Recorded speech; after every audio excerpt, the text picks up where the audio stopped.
My talk today is called The Great Sandton Race Boycott, with apologies to the Great British Boycott.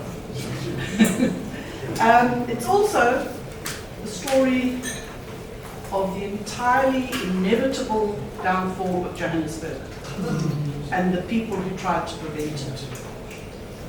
I'm going to tell the background story, it's important, how it all happened, and I'm going to use half my time to discuss questions, some of which I'm going to pose, and you can decide if you can answer.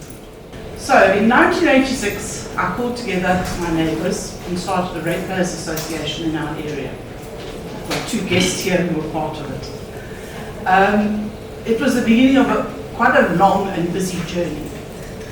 Our main concern at the time was security. We were the first suburb to institute block watch, which became quite widespread.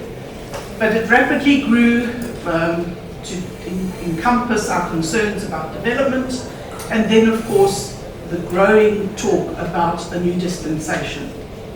At the time we were naively, I imagine, unaware of the talks that had taken place in Dakar, which Leon Lowe here was part of. And I have to wonder to myself now whether we would have made the effort had we known some of the things that were discussed. So what started happening is that I started attending council meetings and discovered that a number of other chairmen of ratepayers associations were doing the same. And inevitably we started discussing common issues and concerns, and there was a suggestion made that we get together, I'm talking about Sandton now, get together and form an umbrella body. I called a meeting on the 1st of February 1990, which coincidentally was the same day as de Klerk's speech where he declared that he was going to release Nelson Mandela. So a very, very prescient date in the calendar. We formed Sandfed on that date, and there were 17 associations that belonged to it. So fast forward, we started attending meetings with councillors, we discussed concerns, and I have to say that in those days, of the 20 councillors in Sandton, the majority of them were independents. They were all ward councillors, we didn't have the PR system that is now in place, so they were all responsible for a specific area.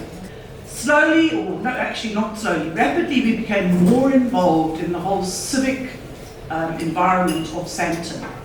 Colin Adcock, a long-time supporter of the Free Market Foundation and libertarian views, invited me to join the Sandton Civic Foundation, which was largely a charitable organisation but also had civic concerns. And the Chamber of Business of Sandton, we all got together and we formed the Sandton Forum. So here you've got from individual ratepayers to an umbrella body and then coalescing with other interest groups in the area. We were very bold.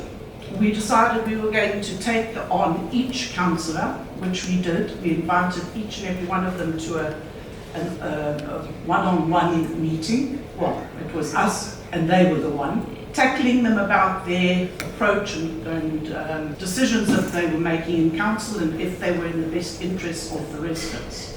At this time, a number of us became aware of the work of Leon and his wife Frances, and had started reading books, The Heart of the Nation, Let the People Govern, and of course The Solution. This prompted us as an organisation, again another bold move, Sandfed.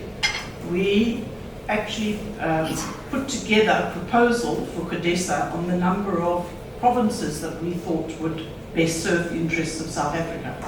And in line with the thinking of The Solution and Let the People Govern, we proposed many more smaller units closer to the people. And our thinking along the lines of what would happen in Johannesburg was exactly the same. Many of you may not know that Johannesburg now consists of what was 7 individual municipalities. These were by and large very well run by very professional people, mostly the town clerks, as they were called then, we now call them municipal managers, highly qualified people. In a large part, the councillors really just kind of set policy and the town clerks ran the city. They were supported by CFOs, by town planning experts and by engineers. And our proposal in terms of what should go forward was that we retain those individual units, understanding all along that some sort of cross-subsidisation would be required for the areas that were that would need it, such as Soweto and Dobsonville. We then got involved in what was called the Greater Witwatersrand Negotiating Chamber, which was run by Frederick van Zyl-Slabbert, or chaired by him, the very man who pulled the Dakar conference together.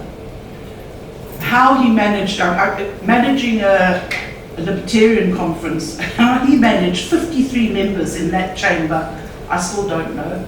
He had a wonderful phrase. When he kind of felt that the mood was right, he'd say, okay, I think we've got some galloping consensus, which was his stock phrase. It was an interesting time. I was there representing Sandton, and there were likewise representatives of ratepayers umbrella groups which had now formed, copying our model in the north, in the south, and in the west of Johannesburg. Eventually, it became apparent when on the scene arrived two major ANC negotiators, Ivor Isaacs and Colin Magina. The whole mood of the chamber changed because these guys came with one single agenda, and that was they were going to take Johannesburg as the main city, and all the satellite towns were going to be merged into Johannesburg to create a megacity, which is what we call them today, a metro or megacity. Again, only now, this week, when I was researching some of this, did I discover that this was actually discussed in Dakar. If we'd known it, I'm not sure we would have put the effort in, but that's a question I'm going to ask you at the end. So the process rolled on, and it became apparent that despite our views, this was going to happen. The first portion of the local government structure was that Johannesburg was the main centre, but we still had the smaller structures, the satellite structures. We were in the east of Johannesburg, Sandton, so we were called the EMLC, the Eastern Metropolitan Local Government. We still hadn't arrived at a situation where all the municipal management, decision-making and funding was centralised into one body. So we were still fighting. We were still fighting for maintaining these individual towns, but nobody was listening. So what did we decide to do? We decided that we would show that we weren't just saying this from nowhere, that we had support for it. So Francis and I organised a referendum.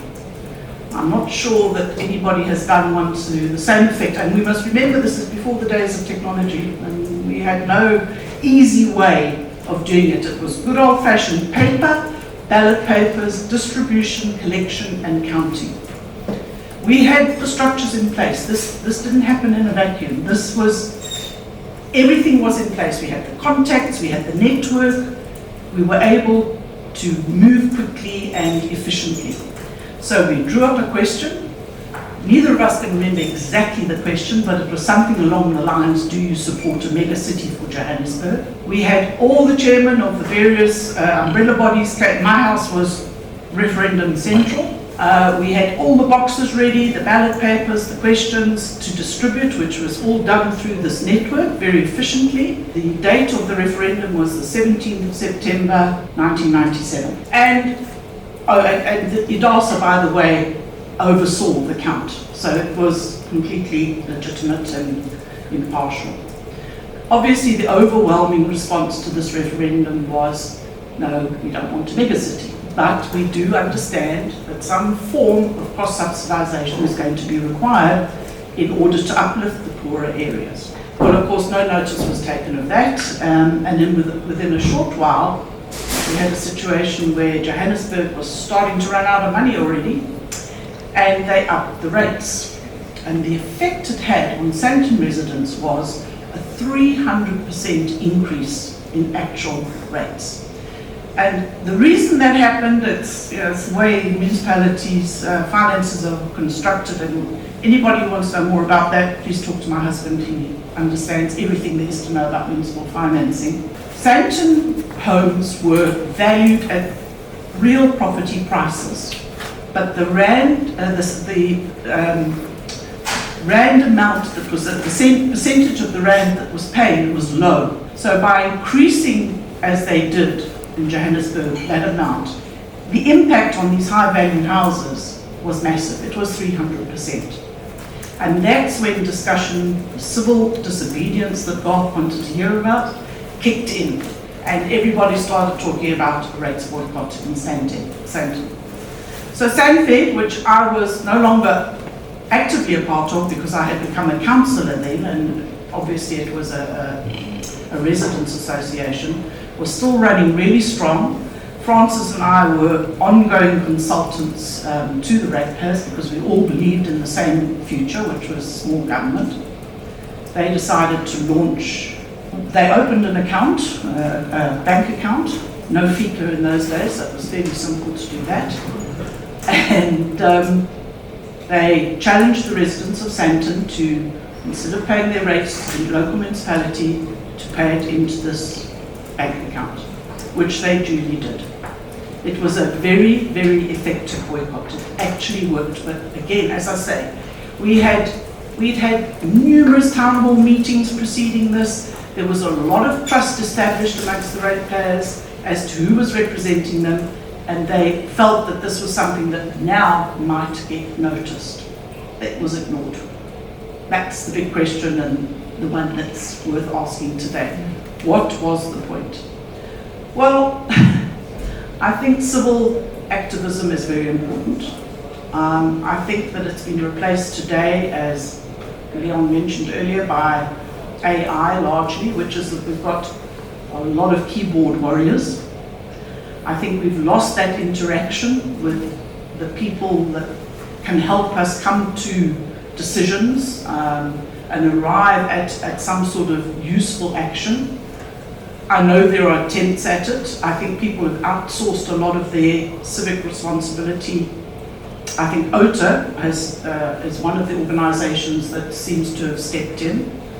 Again, with ease of communication, it has become less problematic to find common ground, but are we seeing activity out of what I've described and what we ventured? I think we were very brave.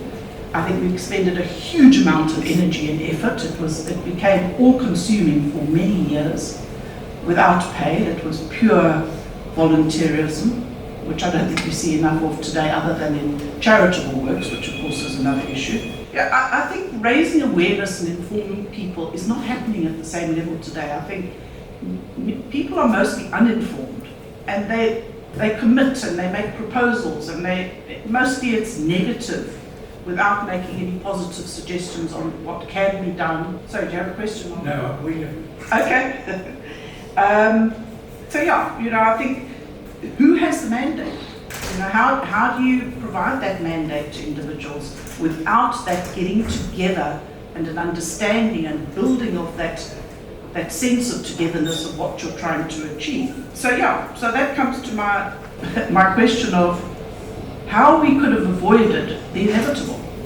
We had a councillor, fiercely independent fellow councillor in the Eastern Local Council called Liz Clogg. I have no idea whether she's still with us or not. But right at the beginning, she said that what is happening is Johannesburg, as formulated as a megacity, is being set up for failure. And I think we can all see the consequences of that today. We foresaw a situation where small councils, you could have the experts in each of those councils, and there were many of them, and they were willing, of those categories that I've described, town planners, engineers, who would have mentored a new generation of those sort of experts. And where the problems arose, they would have had the example of the other towns to say, well, okay, where did we go wrong? How do we correct? They haven't got that. They've got, Johannesburg's not the only one, obviously, we understand that. Cape Town's probably the only megacity that's functioning at any reasonable level. So we've proved right. I mean, that really is the answer to that question. If they maintained those smaller entities, they were more manageable, they would have transferred expertise, and we would have a new generation of people instead of the appointees, and of course we know many of them are because they are politically linked, who could still carry on doing the job. Nobody has got institutional knowledge, for instance, of the water system in Johannesburg. It's all well and good to privatise it, outsource it, or whatever we're going to do. It's going to take a good while before even those people understand exactly how that underground system works. And another argument that we had endlessly in Johannesburg was not sufficient money was put towards maintenance. there was such an intention to upgrade the poorer areas, and admittedly that's been done. You now have many more electrified houses and many more houses with water and waterborne sewage. But what has happened? They can't get the water to those people anymore, so they're probably no better off than they were 30 years ago. And the same while we had load shedding. So without taking an understanding of international standards of how much of your budget should go towards maintenance, which by and large is about 10%, we've ended up with a completely outweighed budget where the majority of it is spent on running costs instead of capital expenditure, which is your infrastructure, new infrastructure, and of course maintenance of old